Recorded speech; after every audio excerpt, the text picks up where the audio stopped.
If a year ago someone had told me that I would have an affair with my son-in-law, I would have laughed at how crazy it sounded. But if life has shown me anything, it is that nothing is written in stone, and that things you never imagined can become reality. My name is Evelyn. I'm 53 years old, and I have lived in Boston since I was born. I have 2 children, and I am still married to the person who was my first boyfriend when I was still a girl who knew nothing about life. I have lived long enough to feel like an old woman, but not enough to avoid being surprised by the unexpected turns that life takes. My affair with Daniel, my eldest daughter's husband, is a story that I promised to take to the grave, but today I have dared to tell it because the guilt eats away at me, and partly because what we experienced together made me reborn. I won't lie. For a long time, I questioned whether at the moment I saw him for the first time, something had already been woven between the two of us that would unite us in the future. But to be honest, the thought of our relationship becoming something forbidden and sinful never crossed my mind. One night when my husband had gone to sleep and I was staring at the ceiling of our bedroom, the memory of the first time I saw him came as an answer. Somehow I knew that a part of me, that little voice that whispered to me things I didn't dare think, had foreshadowed what would happen between us. That is why if you want to know how we ended up together, you must first know the past. It all started years ago when I was a happy and satisfied housewife of only 39 years old. My eldest daughter, Emily, had returned from an 8-month exchange trip to Europe with freckled skin, lots of funny anecdotes, and suitcases full of souvenirs. My husband had been making preparations since the morning to receive her with a barbecue, and the moment the doorbell rang, I had run from the kitchen to the entrance ready to hug my daughter after so long without seeing her and hold her in my arms. But Emily was not alone. Behind her was a shy young man who seemed out of place with everything. Emily introduced him as her boyfriend, and from then on, they became inseparable. Daniel had finished his university studies and had joined his friends on a trip to Italy, where he ended up meeting and falling madly in love with my daughter. At that time, we were all shocked by how little we seemed to fit in, but Daniel was sweet, attentive, and extremely gentlemanly, so it didn't take him long to win over my husband and become the confidant of my second and last son, John, who was barely entering his 20s and was trying to make sense of his life. Whenever I looked at him, it seemed to me that Daniel attracted a lot of attention.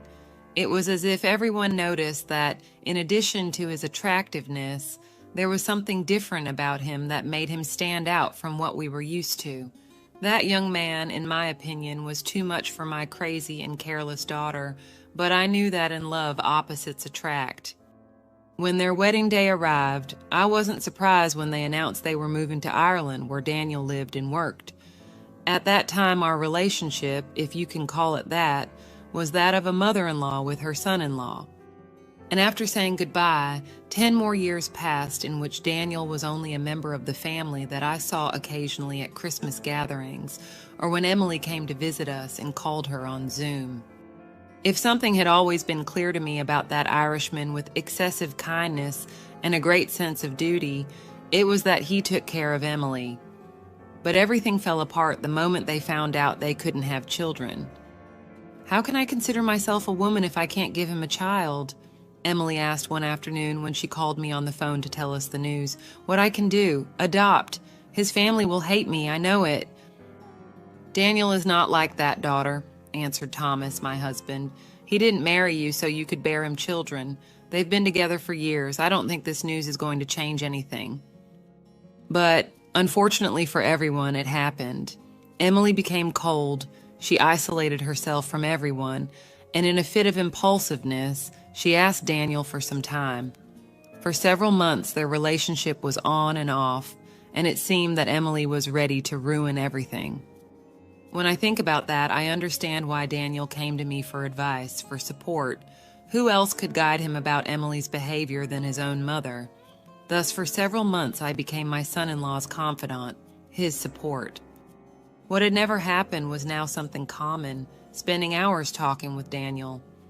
At first, the conversations were about his relationship with Emily, but from one moment to the next, we found ourselves interested in each other's daily lives. in what we liked or disliked.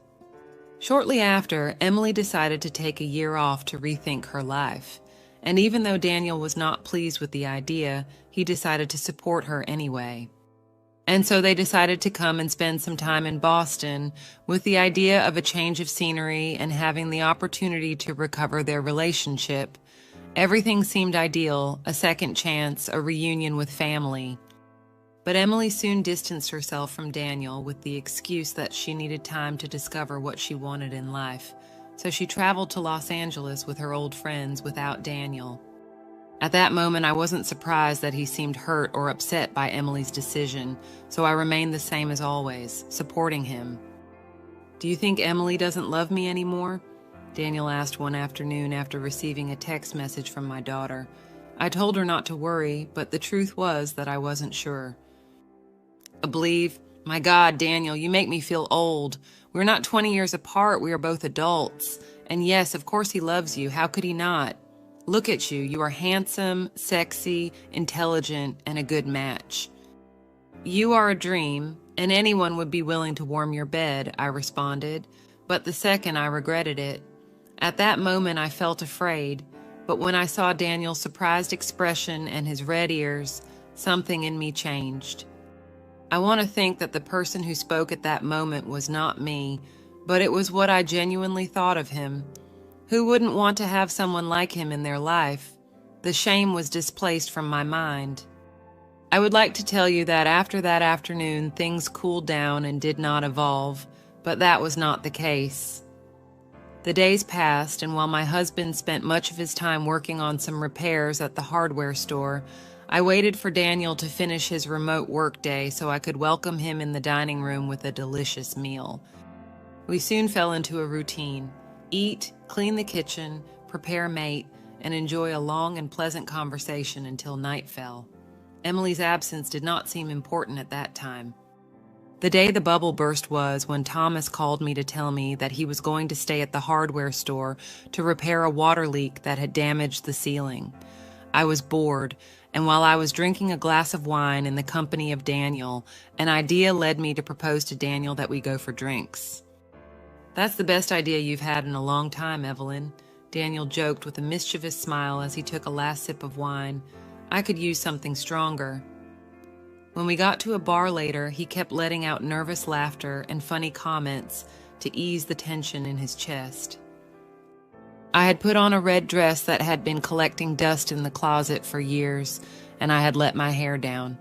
I knew the effect that dress had on my husband, and I felt satisfied when I noticed that Daniel reacted in the same way as Thomas, as if his eyes were drawn like a magnet to the neckline. "Would you like to drink something stronger?" asked the bartender. "Yeah!" I shouted excitedly. Next to me, Daniel whistled while his fingers drummed the bar as if it were a drum. The atmosphere felt pleasant, and I didn't know if the darkness of the bar caused the dynamic between the two to be more open, but I couldn't stop laughing. Daniel told me about his adventures when he was a child, about the time he had accidentally broken his grandmother's Chinese porcelain vase and decided to glue it together with chewing gum. "That!" I exclaimed. "Did you really glue the vase with chewing gum?" "Yes, and the worst thing is that I had to go to the store to buy more because what I had wasn't enough," Daniel responded with a wide smile. He raised the glass to his lips and tasted the salt clinging to the rim. It didn't work, obviously, so I ended up with a sore jaw for 2 days and a good lecture from my grandmother. Laughter burst out of me. The alcohol was doing its job of disinhibiting my defenses.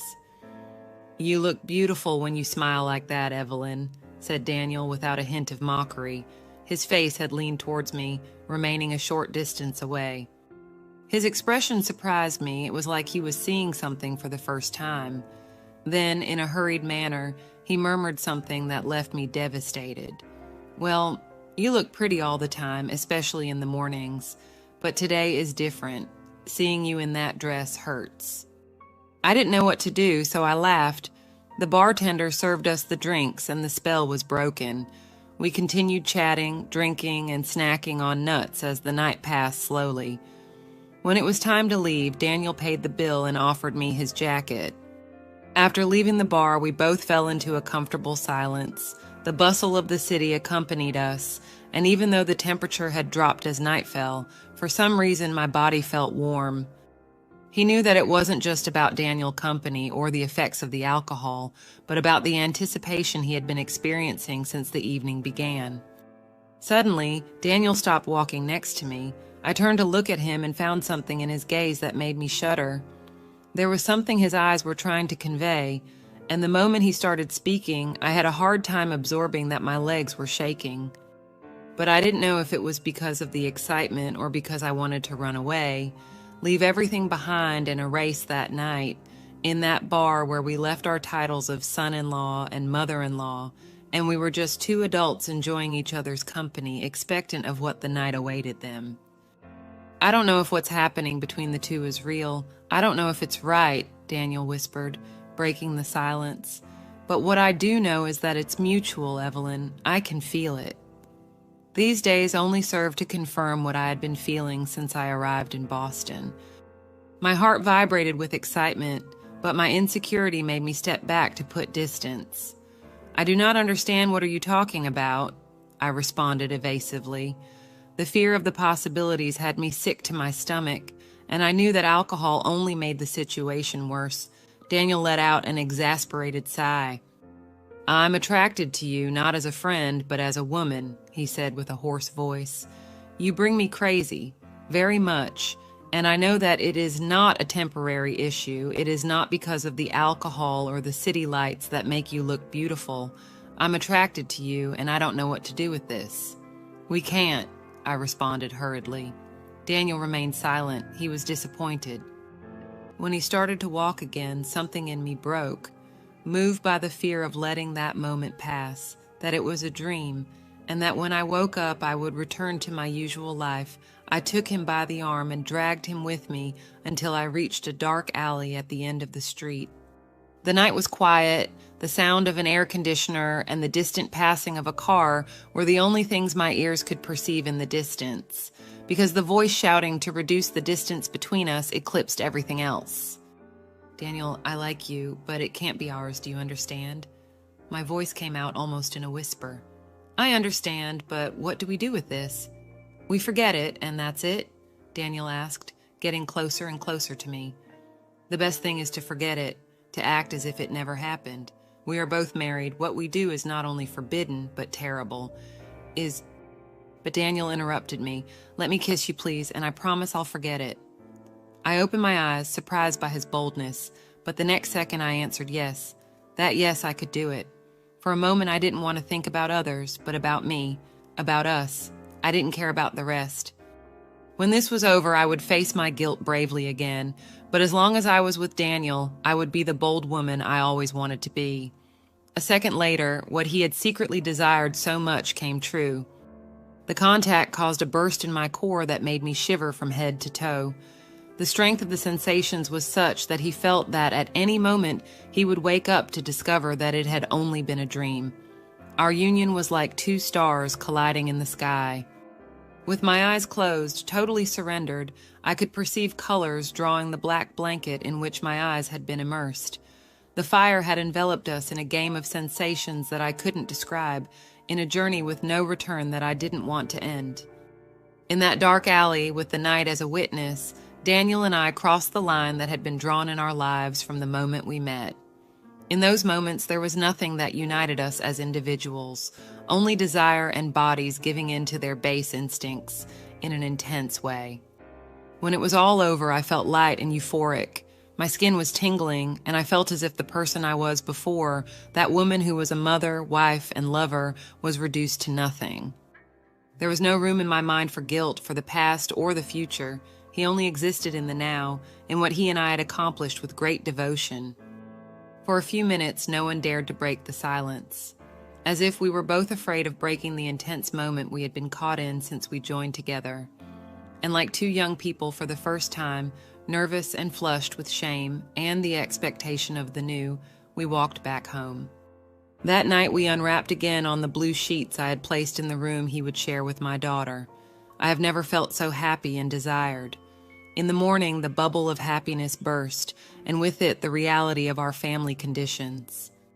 "I love Emily," Daniel murmured when the first rays of the sun peeked through the bedroom blinds. "And I, Thomas," I answered back, trying to cover the traces of the woman I had been in the early morning with the sheet. "I want to make something clear, Evelyn. What happened last night, what is happening to us, was not an accident. It is not. I wanted this, but I am a man of my word, and when I took the vows in front of the altar, I promised forever to Emily." "Through thick and thin," said Daniel, and that was the last thing I heard him say. "And so it will be, Daniel. I don't regret what happened, but I would regret it if my daughter's life was destroyed because of me," I responded as I picked up my clothes and headed to the door. "You have given me a happiness that I thought I would never experience again, but beyond being a woman, I am a mother. Emily's happiness matters more to me than mine. Ours was a one-night thing, a mistake that will not be repeated. I once heard that there were fleeting loves that were destined to die before starting, and that's what happened to me and Daniel, my son-in-law. Now all I have left is the memory of that night and the guilt that will accompany me to my deathbed. I don't know if I am a better or worse person for having cheated on my husband, for having crossed my son-in-law's path, but what I did know was that I was human and that fleeting loves were a gift that few had the pleasure of experiencing." My story with Daniel ended that morning, and 2 weeks later we said goodbye with a final goodbye. Every once in a while we see each other via video call when my daughter Emily calls me and her father to catch up on her life. They managed to have a son, Christopher, and they are happy. Daniel and I greeted each other politely, as a son-in-law would greet his mother-in-law. There are no malicious comments, but we both know what happened, and that was enough for the feelings I still harbored for him to remain strong until today. Our fleeting encounter is now just a memory of late autumn, an indelible mark of desire and longing for a night that changed my life. And what do you think? Was what I did crazy? I hope you understand me, even a little. If you liked my confession, hit the like button and subscribe for more content. Thank you very much, and until next time.